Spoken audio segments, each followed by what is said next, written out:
The Rocketeer looks like it flew into 1991 from another decade entirely. Billy Campbell plays Cliff Sword, the broke stunt pilot who finds a stolen rocket and straps himself into trouble. Jennifer Connelly gives Jenny the old Hollywood glamour at the center of the danger. Alan Arkin grounds it as Peavy, the mechanic turning scrap metal and instinct into a miracle, and Timothy Dalton plays Neville Sinclair, the elegant movie star villain who makes every smile feel dangerous. But under all that golden age adventure, the Rocketeer had to fight just to stay itself.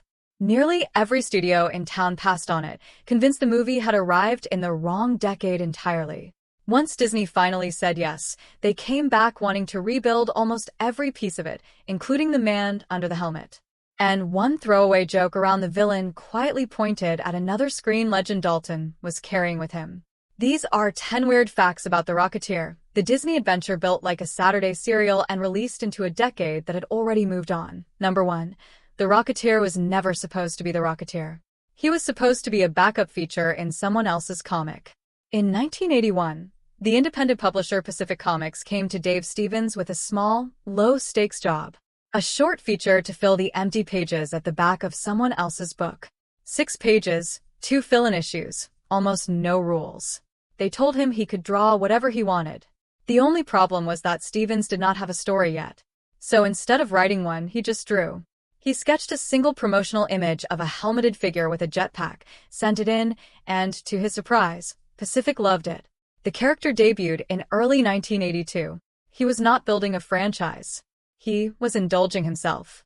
Rather than design another traditional superhero, he poured in everything he had loved as a kid, turning The Rocketeer into a love letter to the black and white Saturday matinee serials he grew up on. The old Republic Pictures reels like King of the Rocket Men and Commando Cody, A Man, A Rocket Pack, and the pulpy 1930s world those serials lived in. Then the ground started shifting. Before Stevens could finish his first story arc, Pacific Comics went under. The unfinished Rocketeer had to find a new home and eventually landed at Eclipse Comics, who published the conclusion in 1984. It was a messy, stop-start journey, the kind that usually buries a character for good. This one did the opposite. Despite the erratic schedule and the scramble between publishers, The Rocketeer became one of the most acclaimed titles to come out of the early independent comics movement, eventually growing big enough to become a Disney summer film. The strangest part is that Stevens seemed to see all of it coming. He had already done storyboard work on the presentation materials for Raiders of the Lost Ark and built The Rocketeer the same way he would build a movie. He always said he pictured it as a film in his head, that he could see it and hear it before it ever existed on the page. Stevens could see the movie. Hollywood could not.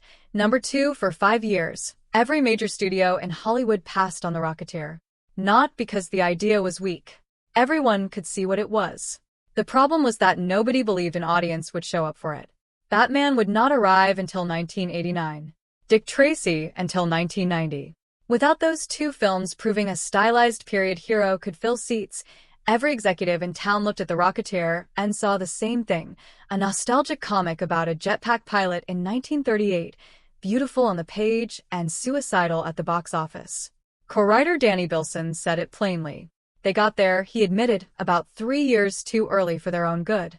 By the late 1980s, the ground finally shifted. Disney was hunting its own answer to Paramount's Indiana Jones, a live-action adventure franchise to call its own, and The Rocketeer was sitting right there. There was just one problem.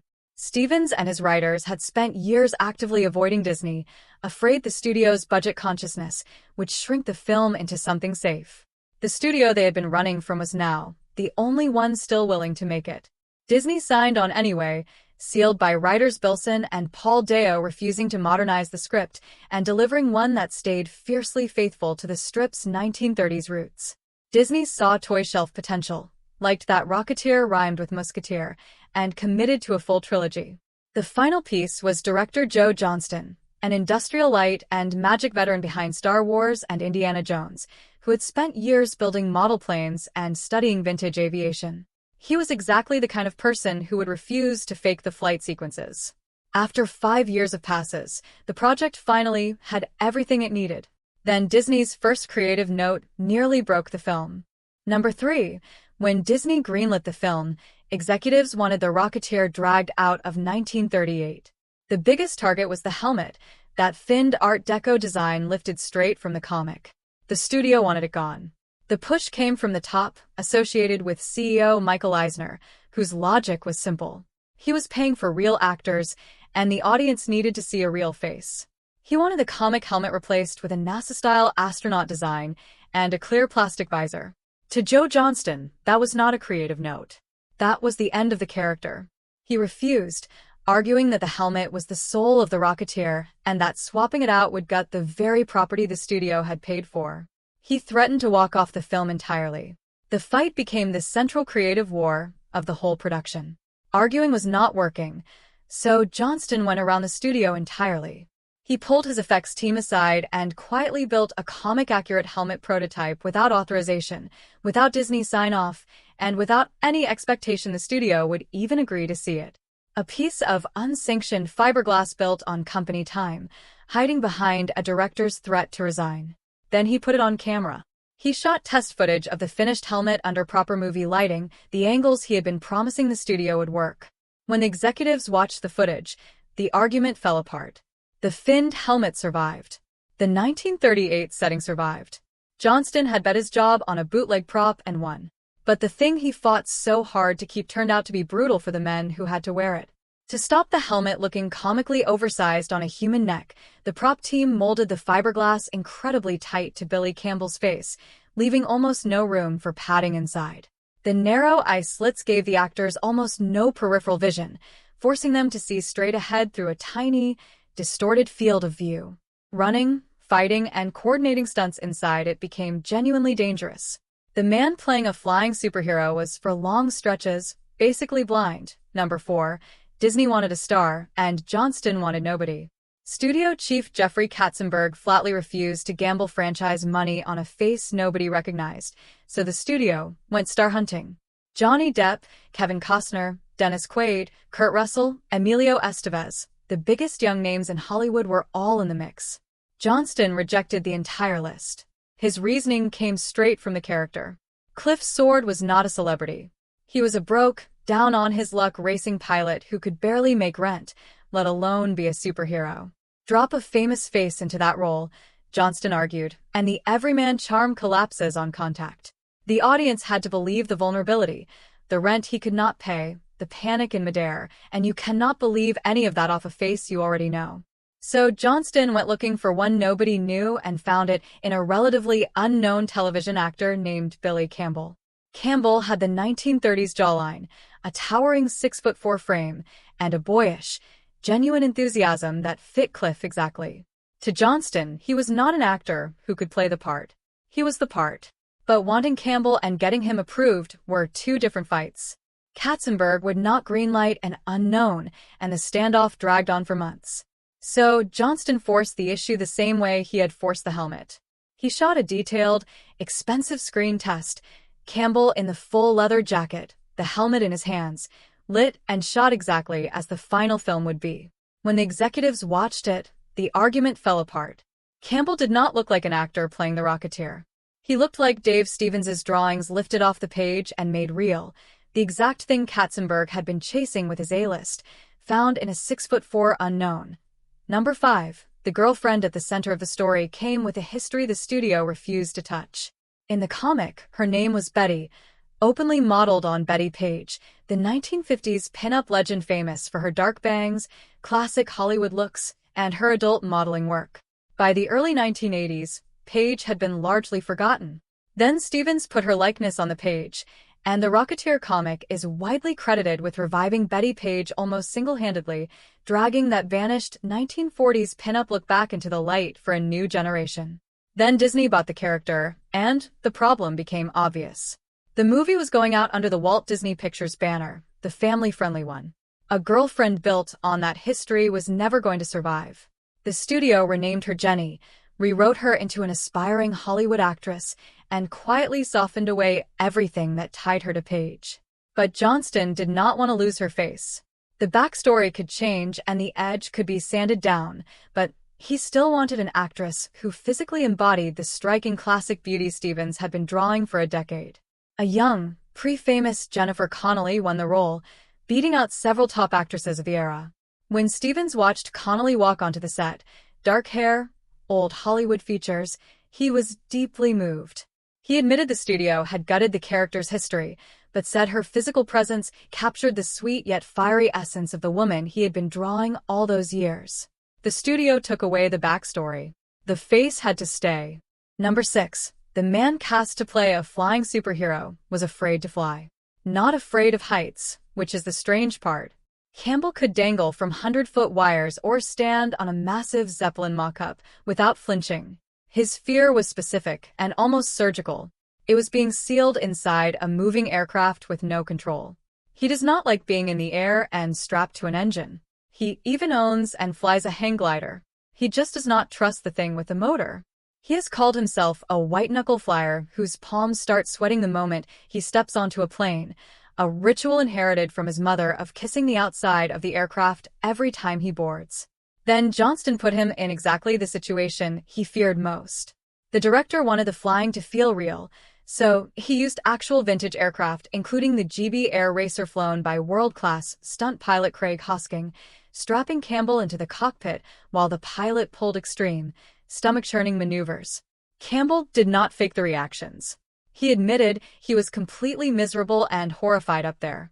Real panic, captured in a real plane. The engine noise was so loud it drowned out his radioed cues, forcing him to quietly fake operating some of the cockpit controls, working blind through the roar. Day after day, he kept climbing back into the thing that scared him, and he has said that brutal exposure therapy helped him mostly conquer the fear later in life. The phobia did not disappear on set. It just lost a little ground every time he strapped back in. Number 7. What looks like a man rocketing across the sky was often a puppet you could hold in your hands. The Rocketeer was made in a transitional era where digital effects were not ready to carry a film like this, so the flying had to be built by hand. Industrial Light and Magic took it on with veteran VFX supervisor Ken Ralston leading the team, and their answer to those high-speed flight sequences was not a computer but a meticulously detailed 18-inch stop-motion puppet. ILM had a smaller 12-inch version available but chose the 18-inch one because the extra size held more detail, and detail was what sold the illusion. To solve the old jerky movement problem of classic stop-motion, ILM used a newer method called Go Motion, rigging the puppet to computer-controlled rods and moving it during each exposure so the motion smeared slightly across the frame, adding the natural blur a fast-moving body should have. Then ILM's 2D animators hand-painted the rocket exhaust frame by frame, drawing the flame directly onto the film, even adding extra flash bursts on close camera passes. None of it was automated. All of it was drawn. In an era drifting towards slick computerized effects, the team bet on handmade craft and earned a Best Special Effects nomination at the Saturn Awards. Number 8. The villain was the most famous spy in the world when he took the role. When Timothy Dalton signed on as the suave Neville Sinclair, he was not a former Bond. He was the reigning one, having played 007 in The Living Daylights and License to Kill, with the role still his.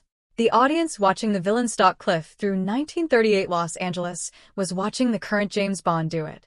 The only reason Dalton was free came down to a courtroom.